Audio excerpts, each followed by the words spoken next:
Hello and welcome to Held in Our Hearts Baby Loss Podcast. We are an Edinburgh-based charity providing baby loss counselling and support for bereaved families. We are committed to ensuring that no family has to face their journey of loss alone, and we wanted to create this podcast to reach out and share stories, encouraging greater connection and understanding. Join us on our journey as we speak to a wide variety of guest speakers who have been personally affected by baby loss or who have been moved by it.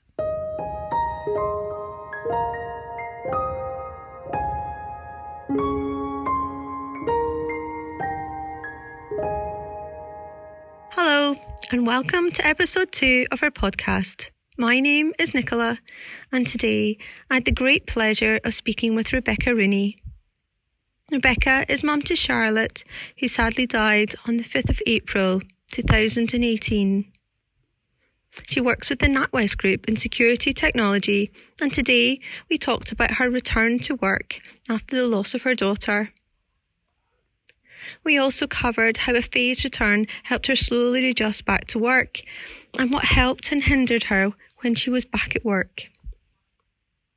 Rebecca also gives advice to other managers who may find themselves wondering how best to support somebody after a loss.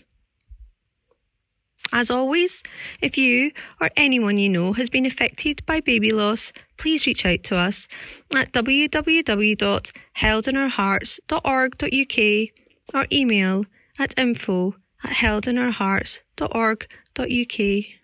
So now, let me introduce Charlotte's mum, Rebecca.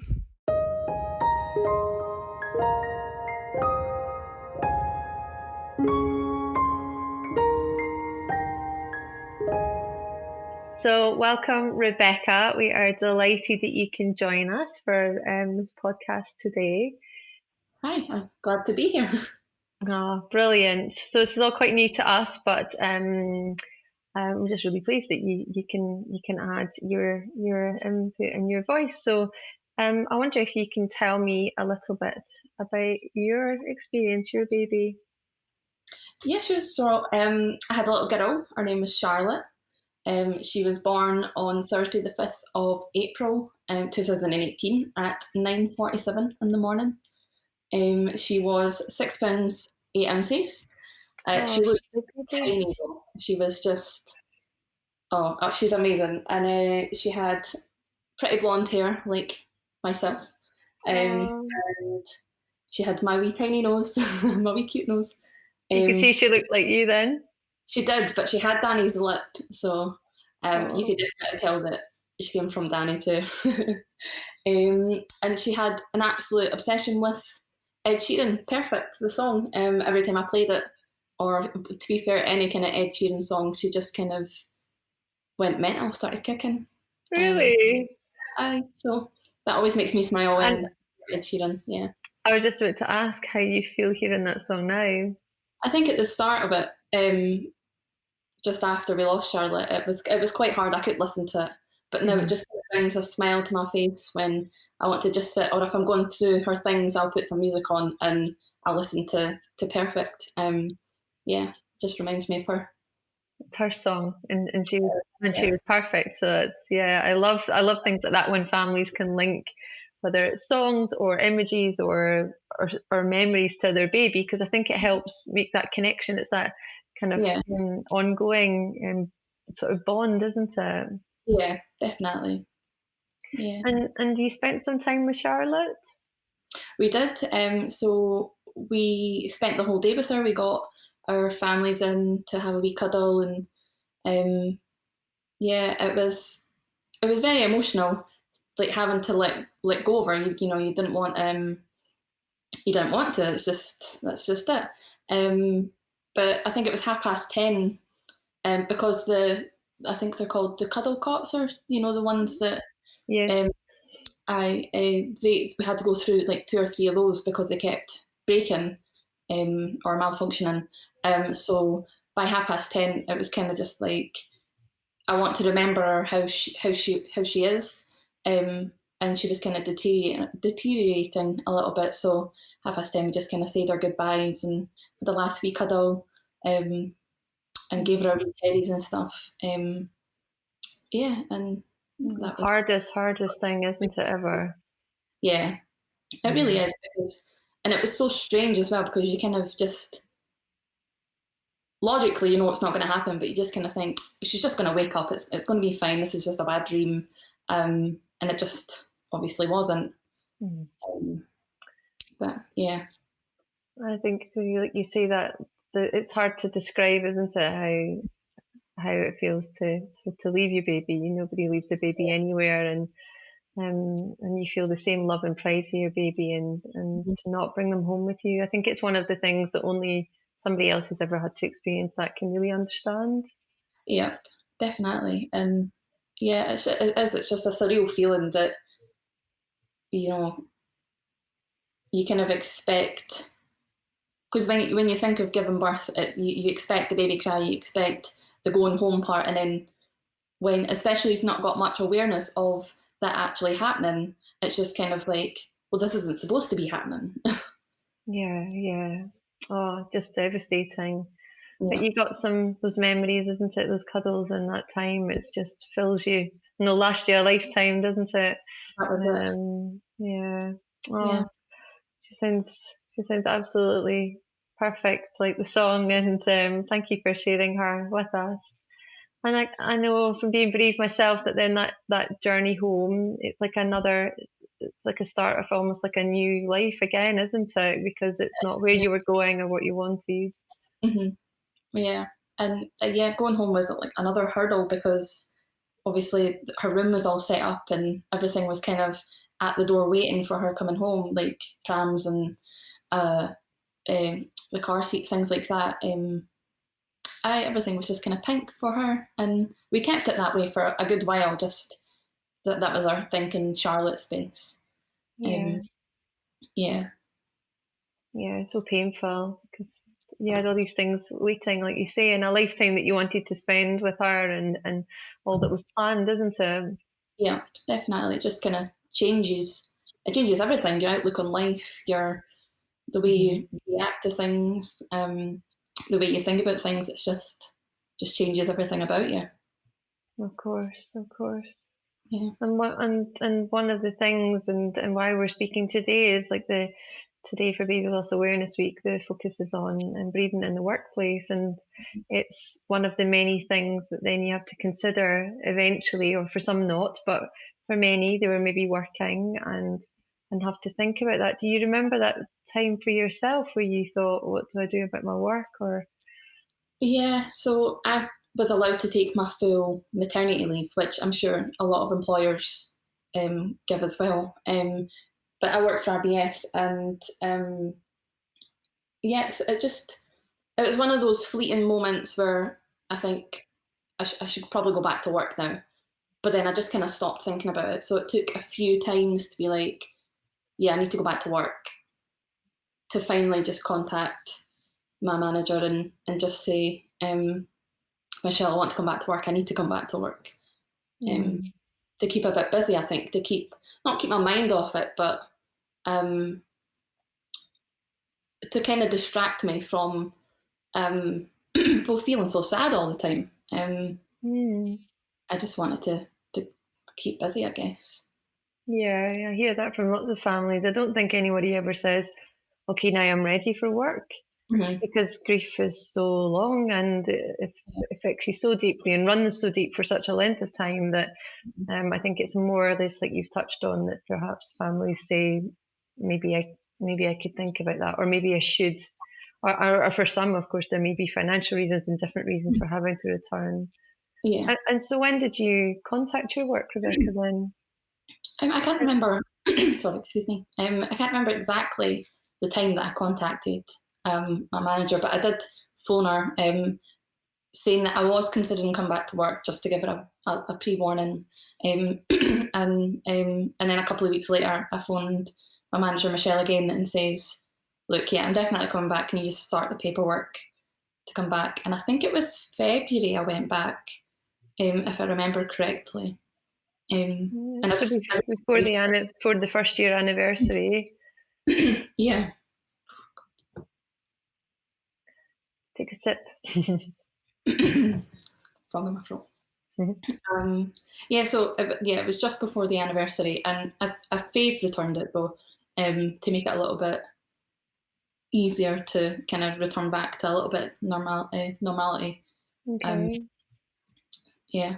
And what did the phased return look like? Is that something that your employer had suggested, or did you kind of work that out together? And So we had a meeting, we had a call to just see where my head was at and how I was doing, just making sure that I was actually able to go back to work. And that was something she suggested, and says that, if you want to come back full time, then that's totally fine. But we do offer you to do some phased returning. So I just did a couple of afternoons a week and just gradually build it up to going back to my normal times. okay, and did that help to have that pressure off to go? It did, yeah, because I feel like, so I was suffering a lot of anxiety about going back to work, and I have anxiety anyway, so it was kind of like 10 times worse. And I think having the afternoon, like doing the morning and then having the afternoon off, it let me process it a little bit better than just going straight in and having to deal with the 5 days a week. Yeah. Yeah, I can understand that. I think for me, actually, I went in a bit later, so I did the opposite. I think I found in the mornings I just couldn't function well. I was kind of heavy with grief, and one of the things we discussed was going in a little later. And I agree that just having that, it's not you're bouncing back to normal, and however that is discussed, I think because you're an individual yourself grieving, and everyone grieves differently, and what would work for one person might not another. But it does sound like your employer was really willing to hear that. Mm-hmm. She really was. Michelle was amazing. I was able to just talk to her about Charlotte without thinking that was making her uncomfortable. And I think that was really, besides my family, I think that was really like one of the first person to be able to just speak about Charlotte like she was here, without making her feel uncomfortable, or it being awkward or anything. Because even my friends, some of them were amazing, don't get me wrong, but other ones, like, they kind of distanced themselves because it was uncomfortable for them. But yeah. Oh, I'm pleased you had that. It makes such a difference, doesn't it, to be able to go to somebody that that is such a big part of your life as your work. So, and did you discuss about telling other people at your work? I was just wondering how you did that in terms of, did you want others to know, or did you want them to speak about Charlotte? How did you do that? So, as far as I'm aware, Michelle actually sent out an email and spoke to the team about it to let them know, just to give them a kind of heads up. And I wanted them to know. I wanted them to be aware that Charlotte was here, and everything that happened. But she was still my daughter, and that I will talk about her. And the team were amazing. They weren't uncomfortable about it. It was a bit strange at first going back. I think they were a bit like, I don't know how to approach this, but eventually it was just normal. It was just normal to just mention Charlotte in a passing comment, or it was just, they were great. They made me feel like I could come back to work, and it was just a normal thing to speak about Charlotte. And wow, that's incredible, isn't it? Because how important, because you'll always want to speak about your daughter, and there's not a time in your life that you don't want to have her as part of your life. So to have that in your workplace, which I think is probably harder for some people, or maybe it depends on environment and them and their manager and their employees. I think there's a whole mix of things that make that more tricky, but it does sound like that has been, was really well supported. Yeah. And tell me what that first day was like then. I thought the first day was kind of easy, actually, because going in, everybody knew I didn't have to explain it, and I feel like the first day I didn't want to explain it. So it was good that they already knew. And it was just kind of more about getting settled in and making sure that I had everything that I needed to go on to working. So, I mean, don't get me wrong, it was nerve-wracking. I think I stood outside the office for about half an hour before I got the courage to walk in. And then I think my manager, Michelle, met me at the front doors and brought me up. It was, and I think most of the day, I had a meeting with my manager just to talk about things, where I was at mentally, and just what I kind of wanted to do with the phase return, and my working tasks and things like that. So I think the second day for me was a bit harder, because I knew that was it. I was back to work. Everything was going back to normal, and I didn't really want it to go back to normal. Mm-hmm. I just wanted to just sit and just remember Charlotte all day, or sit in our room all day. But I mean, it's something that you have to get used to. Yeah, it's interesting when you talk about that. It takes me back, actually, because you're right. There's an anticipation of going back, and then there's probably an eased, those first maybe days or sessions of breaking you back in. And you're right, that kind of reality of like, oh yes, this is my life now. I work and I grieve, and how do I do them both together? And how do I have space for my daughter? How do I still remember her? Yeah, you're right. That's and it's exhausting, isn't it? it really is, and I still have issues with it sometimes. That when I'm working and like I've got my headphones in and say Perfect comes on, and sometimes it does take me back to that headspace where I don't want to listen to it because it makes me upset. And obviously I can't concentrate on work when I'm in that headspace. So it's reassuring to know that if that happens, or when that happens, that I can just reach out to my manager, my new manager, Lynn, and just say to her, look, I'm having a bit of a moment. I won't be available for this amount of time. And it's okay. There's still continuous support there. That's great. I was just about to ask you that, actually. I was going to ask how that kind of continued, and how you are almost now. Like, so on a difficult day, what might you do? So like I said, Lynn, I can message her and I could phone her and just have a chat and speak about how I'm feeling. And she's super supportive. And I have weekly one-to-ones as well, just to make sure that I'm dealing okay with work or personal life. And I still get, if I need to come speak to Tracy or someone from Health in Our Hearts, that I can take the day off and just have that time to go through my emotions with somebody if I need to. That's great. It feels like that in an ideal world, that's what it's about, isn't it? Is that not only do you get lots of support at the beginning from your workplace, but that the hope is that it doesn't end, that there's not an end point. I remember, I think it was Theo's 4th anniversary, so he's got a birthday and then the day he died. Mm-hmm. I think it was my first time saying I can go to work on the day he died, because I thought birthdays are kind of more, I can put a positive spin in it. And I just thought, I need to get used to this. I need to get used to just accepting that my life has different days. And I drove the entire way in tears, turned up, sat at my desk, bawling my eyes out. And then, like you, was very fortunate to have an amazing team, and just said, I can't do this. I am going home. And nobody questioned it. Nobody was like, what do you mean?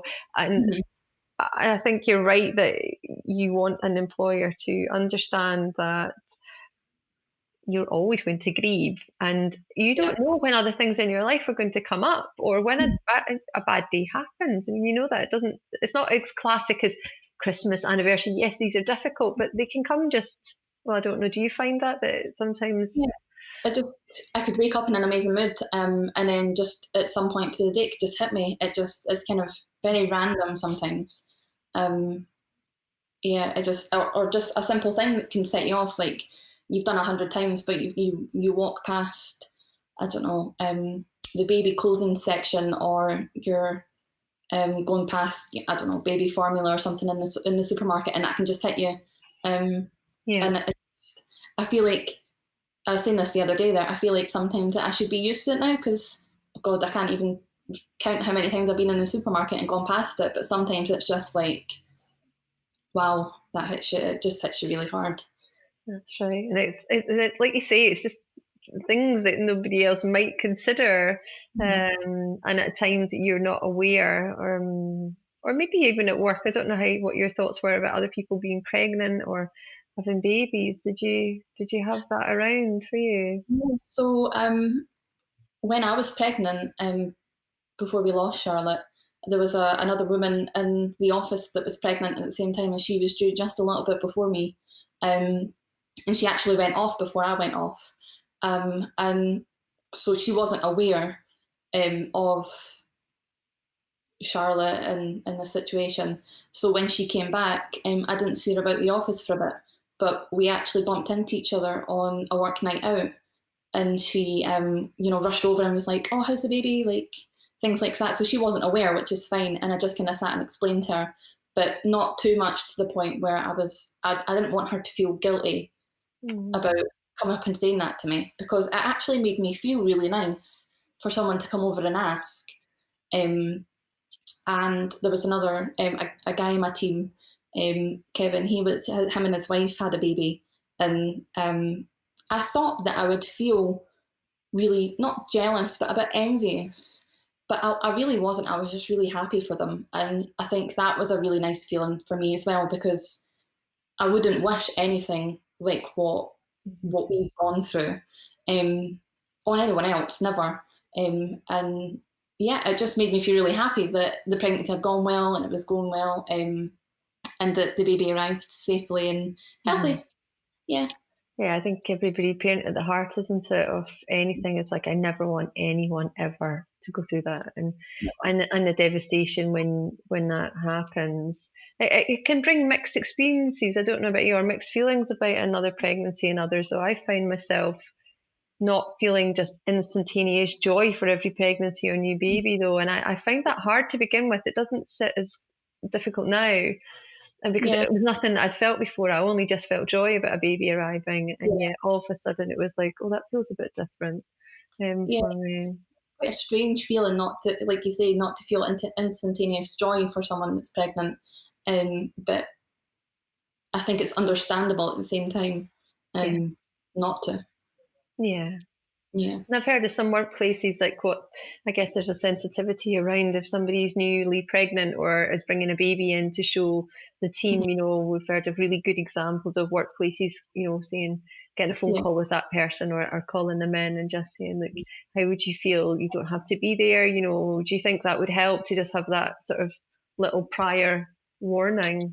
Yeah, so I didn't actually get the chance to meet Kevin's baby. I don't know if he brought them in or not, because I actually moved teams soon after that, because he was still on maternity leave, I think, when I moved teams.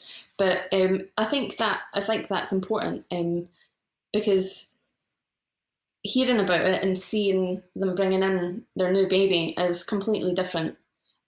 Because I think that actually physically seeing a baby when you know that you should have been doing the same thing, I think that's quite emotional. So a little heads up would be amazing.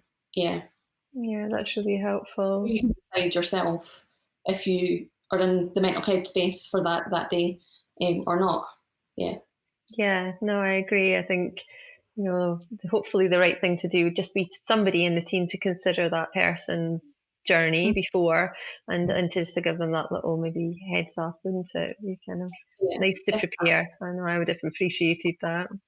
Yeah. And if there was anybody listening who is a manager, is there anything that you would say to them? I'm just aware that somebody might be a manager of a team and hearing this and thinking, what could I do if someone in my team was bereaved? Just make sure that they know that they're there, that you're there for them, and just make sure that you're kind of open with them, to make sure that they know that you can come to them for anything, whether it be you wake up and you're not in the headspace to work today, or you need to go speak to someone and need a little bit of time off. Just because I know that I felt a bit guilty sometimes taking an afternoon off to go speak to someone when I had work to do. but I was always reassured that it was okay, that could wait, and that my mental health was more important. So just making sure that they know that, yeah. That's great. I think you've touched on something really important, is that giving them space when they return to work to perhaps have befriending sessions or counselling sessions. Mm-hmm. And Yeah. I always find it really difficult when we have families saying, oh, but I work, and they've committed maybe to some counselling, and then they were saying my employer won't let me away. And the majority, I have to say, do totally understand that and will honour that. Mm-hmm. But there's something really sad when you hear of somebody saying, oh, I can't do that now. So I think that's a really good place to touch on, is that they may still have hospital appointments as well, and honouring all that and giving them the space and the time. So it's making things as sort of least difficult as it can be, surely, Yeah, isn't it? definitely. And I think Danny had that issue actually when he works in the buses, and he was in counselling with Jenny, and he had to stop it because of the erratic shifts, which is a shame, obviously, because he felt like the counselling was helping. But yeah. Yeah. And I think it's like flexibility to try and be there, but hopefully the best way is if an employer can be as flexible, we'll try and be as flexible. But obviously, if an employer can bend a little, then we can hopefully get something that continues on. And like you say, you can pick up the phone to your Tracy, your befriender, so you can pick the phone up or email anytime. And I think that's always our aim, is that we're here. It's like providing that safety net that you can't fall too deep. There's always going to be somebody to catch you. I think it sounds like you had a good balance of support there, and it brings me lots of comfort, because losing Charlotte is so incredibly painful that you don't need anything else that's difficult in your life, do you? Exactly. And I had support coming from all ends, which is really helped me and Danny a lot, and our families. But I know that some people aren't as fortunate as us to have so much support coming in at us. But so I'm really grateful for that. Yeah. Yeah, well, I'm really pleased. I'm really pleased we could be there for you. Thank you so much for sharing about your precious daughter with us. It's such a privilege for me to hear about Charlotte, and I can almost feel like I can picture your little beautiful blonde baby. And actually, when I hear perfect, I think I'll be thinking about her now. So that's nice. I like to think that she'll be in my memories now too. So with all our guests on our podcast, we end with a final question. And I wonder if you can tell me something that you're grateful for. I'm grateful for my family. My whole family. They've just been amazing, always checking up on me and Danny, or making sure that Charlotte was included in conversations about grandkids, or just the little things, going up and visiting Charlotte, just things like that. My family's been amazing throughout the whole thing, and still continue to be amazing. So I'm very grateful for them. Oh, how lovely. I'm sure they're absolutely grateful for having you and Charlotte in their lives as well. Thank you so much for your time today, Rebecca. No problem. Happy to talk about Charlotte whenever you need. Oh, brilliant. Thanks again.